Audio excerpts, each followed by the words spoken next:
Unlike Rush Limbaugh, I am not America's truth detector, but when you're at the epicenter, you're at Truth Central.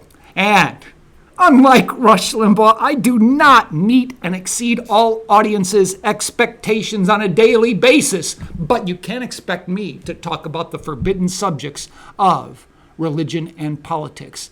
And nobody is better at doing that than Dennis Prager, the Orthodox Jew. Oh, go on to his site. He has some very thought-provoking titles for articles, short articles you can read, such as, If America is so racist, why are there so many race hoaxes? Bubba Wallace, NASCAR. That was a hoax. That's one example. By the way, will Jewish and Christian schools teach the truth about America and racism? That's a question Dennis Prager asks in one of his articles. Oh! Here's an article. America's Jews and Christians are failing the test of their lives. What does he mean by that? What is now apparent is that most Jews and Christians fear the left, fear the New York Times, fear being shunned by friends on Facebook and mobbed on Twitter more than they fear God. Then he goes on to say, America is being taken over by violent mobs. A vast amount of destruction and stealing has taken place with little police intervention and the apathy of our political leaders. Why aren't all the clergy delivering thundering sermons about the seventh commandment, thou shalt not steal? Does it now come with an asterisk? And think about this article he wrote. The present moment has set blacks back a half a century. You see, the leftist mantra of victimhood acted out in raging mob-like anger or going through life with a chip on your shoulder has descended upon the black community. This is a meme. It wasn't by Dennis Prager, but I saw it. Should a 5-year-old white girl apologize for slavery in America? Underneath that was this caption. There was a Japanese girl, and it said, should a 5-year-old Japanese girl apologize for Pearl Harbor? Think about those things. Go to Dennis Prager, his website. You can read these articles. Probably it's about a 2-minute read at most, but very pithy, very thought-provoking as well. Speaking of thought-provoking, I saw Ken Ham on Answers in Genesis talking about this race issue. And as he's observing America, he notices all these statues being pulled down, statues of prominent historical figures, statues being taken down because they had slaves or they didn't speak right about race.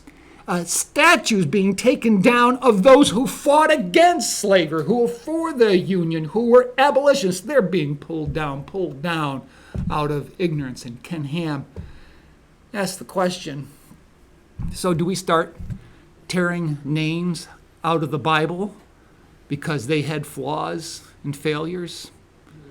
Think about Hebrews chapter 11. You know that as the hall of faith. Do you take out the name of Abraham because he passed off his wife as his sister to King Abimelech? Do we take out the name of Moses? He killed an Egyptian and he lost his cool when God said, don't strike the rock, but he did it. Do we take the name Rahab out of the hall of faith? She's in there. She was a prostitute. How could you have a name in that well-known chapter? Or how about the names that were not mentioned or didn't go into detail in the hall of faith? You know what name doesn't have a lot of detail to it? We all know it, David. He's in there.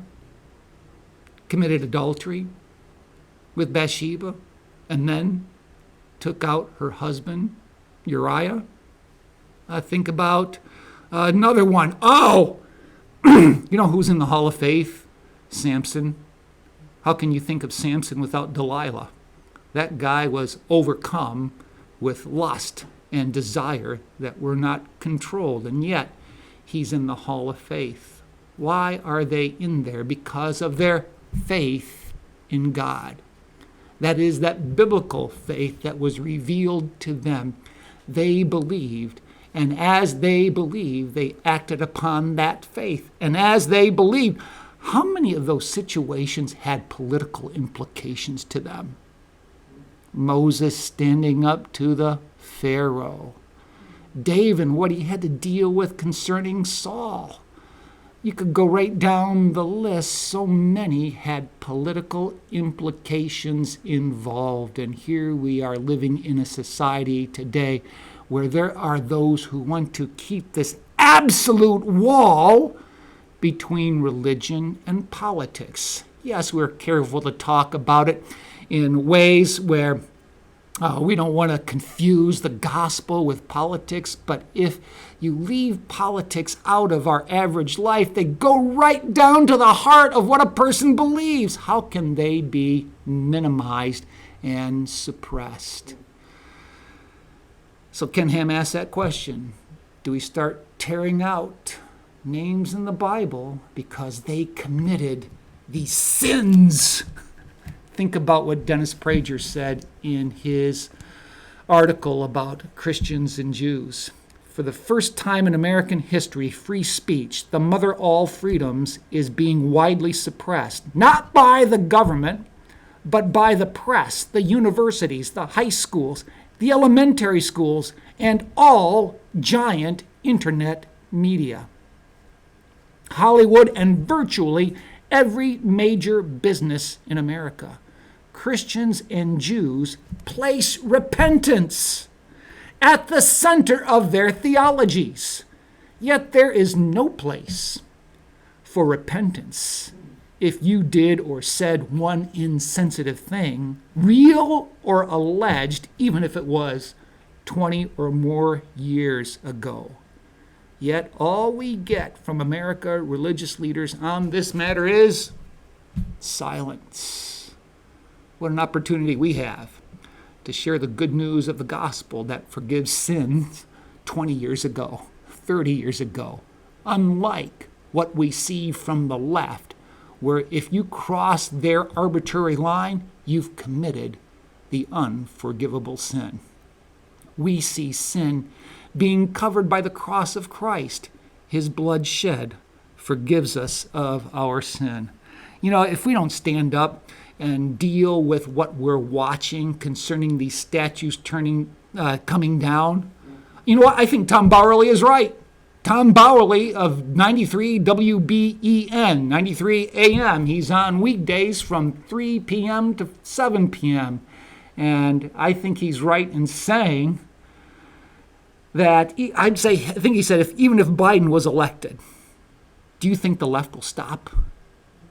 The left will not stop, he says, until they tear down the Jefferson Memorial, the Lincoln Memorial, the Washington Monument, until they get rid of the Constitution itself. That's where the left will take us. And I think Tom Bowerly is correct, and that's why it's very important that we stay engaged, that we stay involved, that we speak up and stand out with the voice on the right.